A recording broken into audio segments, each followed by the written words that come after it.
Ni kweli kumekuwa na matukio ya hivi karibuni ya kuibiwa kwa transformer zetu. Ni jambo la aibu na jambo la kusikitisha kwamba miundombinu hii ya umeme hususan transformer inagharimu pesa nyingi. Transformer iliyoibiwa Uroa inagharimu shilingi milioni 23. Lakini wezi walioiba transformer Uroa wanataka kitu kidogo tu, ni shaba iliyokuwa ndani ya transformer. Wameiangusha transformer, wakafungua transformer, wakatoa shaba. Shaba ile hata ukiyayusha hupati hata robo kilo.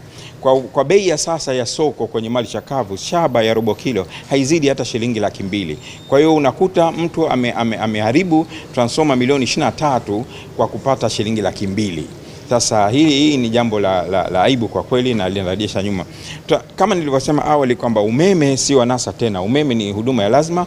Kuondoka kwa transformer ile kwa siku karibu 3 sasa kumekwaza maisha ya watu wengi sana katika eneo la Uroa.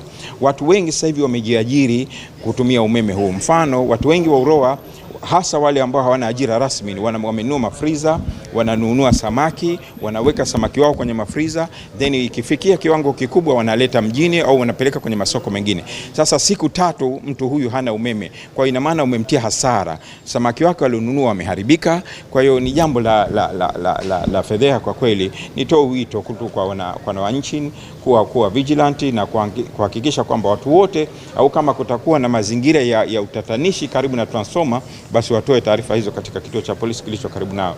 Lakini sisi kama shirika la umeme vile vile tumeanza kuchukua jitihada nyingine kwamba sasa tunaanza kuzifunga zile transformer kwa kutumia teknolojia maalum ambayo itawapa taabu wale wezi kuzifungua zile transformer.